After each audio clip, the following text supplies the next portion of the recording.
July 2-3 తేదీల్లో BJP జాతీయ కార్యవర్గ సమావేశాలు హైదరాబాద్ హైటెక్స్లోని నోవాటెల్ హోటల్లో జరగనున్నాయి. 2 రోజుల పాటు హైదరాబాద్లోనే ఉండనున్నారు ప్రధాని మోడీ, అమిత్ షా. రేపు బీజేపీ ఆధ్వర్యంలో నాగోల్లోని జై కన్వెన్షన్ హాల్లో రాష్ట్ర ఆవిర్భావ వేడుకలు జరగనున్నాయి.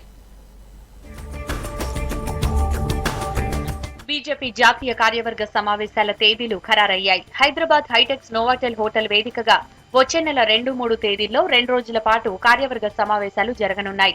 ఈ సమావేశాలకు ప్రధాని మోడీ, కేంద్ర హోంమంత్రి అమిత్ షా, కేంద్ర మంత్రులు, బీజేపీ పాలిత సీఎంలు హాజరు కానున్నారు. 2 రోజుల పాటు హైదరాబాద్లోనే ఉండనున్నారు నేతలు.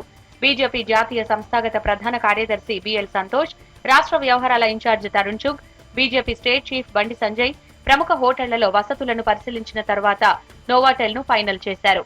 నెక్స్ట్ జరగబోయేటువంటి జాతీయ కార్యవర్గ సమావేశాలు భారతీయ జనతా పార్టీ భాగ్యనగరంలో జరుగుతాయి. 2-3 తారీఖులలో పెడితే బాగుంటుందని మా నుంచి ఒక విజ్ఞాపన పత్రం ఇచ్చాం. ఒక 3 ప్లేసుల్ని మేము సెలెక్ట్ చేసి వారికి ఇచ్చాం. అందులో ఒక ప్లేస్ సెలెక్ట్ అవుతుంది. జూలై 1వ వారం Bhagyanagaram Bharatiya Janata party all India కార్యవర్గ సమావేశాలకు వేదిక కానున్నది.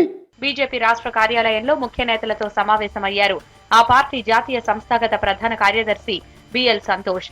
బీజేపీ జాతీయ కార్యవర్గ సభ్యులు వివేక్ వెంకటస్వామి, మాజీ ఎంపీలు విజయశాంతి, జితేందర్ రెడ్డి, పార్టీ నేతలు ఇంద్రసేనారెడ్డి, ప్రేమేందర్ రెడ్డి, మాజీ ఎమ్మెల్యేలు చింతల రామచంద్రారెడ్డి, కూన శ్రీశైలం గౌడ్, ఎన్వీఎస్ఎస్ ప్రభాకర్ హాజరయ్యారు. హైదరాబాద్ లో నిర్వహించే బీజేపీ జాతీయ కార్యవర్గ సమావేశాలపై చర్చించారు. జూన్ 10న జరగనున్న రాజ్యసభ ఎన్నికల కోసం బీజేపీ ఇన్ఛార్జీలను నియమించింది. కేంద్ర పర్యాటక మంత్రి కిషన్ రెడ్డిని కర్ణాటక రాజ్యసభ ఎన్నికల ఇన్ఛార్జిగా నియమించారు. పాలన చేతగాకనే ఇతర రాష్ట్రాల్లో కేసీఆర్ తిరుగుతున్నారని విమర్శించారు ఎమ్మెల్యే ఈటెల రాజేందర్. ఎవరూ పట్టించుకోకున్నా ఇతర రాష్ట్రాల ముఖ్యమంత్రుల దగ్గర కేసీఆర్ పడిగాపులు కాస్తున్నారన్నారు. ఢిల్లీ సీఎం కేజ్రీవాల్ అపాయింట్మెంట్ కోసం ఎదురు చూడటం సిగ్గుచేటన్నారు. 2018లో కేంద్రంలో చక్రం తిప్పుతానని వెళ్లిన కేసీఆర్ బొక్కబోర్లా పడ్డారన్నారు. హనుమకొండలో జరిగిన బీజేపీ కార్యవర్గ సమావేశంలో ఈటెల మాట్లాడారు.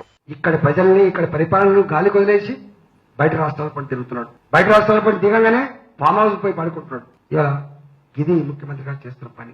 నాకు తెలిసి ఇవాళ లెక్క చెప్తా ఉండదు కానీ ఇప్పటికే ఈ రాష్ట్ర ప్రభుత్వం రకరకాల పద్ధతులు మేనేజ్ చేసి కాదు రిపోర్టు ప్రకారంగానే 3,29,000 కోట్ల అప్పు చేసింది. ఇక రేపు బీజేపీ ఆధ్వర్యంలో నాగోల్లోని జై కన్వెన్షన్ హాల్లో అమరుల యాదిలో ఉద్యమ ఆకాంక్షల సాధన సభ జరగనుంది. సభలో ఎమ్మెల్యే ఈటెల రాజేందర్, బీజేపీ జాతీయ కార్యవర్గ సభ్యులు వివేక్ వెంకటస్వామి, స్వామిగౌడ్, జిట్టా బాలకృష్ణతో పాటు 49 మంది తెలంగాణ ఉద్యమకారులు పాల్గొంటారు. ఇప్పటికే సభకు సంబంధించిన ఏర్పాట్లు పూర్తయ్యాయి. మరోవైపు రాష్ట్ర ఆవిర్భావ దినోత్సవం సందర్భంగా రేపు బీజేపీ స్టేట్ ఆఫీసులో జాతీయ జెండా ఆవిష్కరించనున్నారు బండి సంజయ్.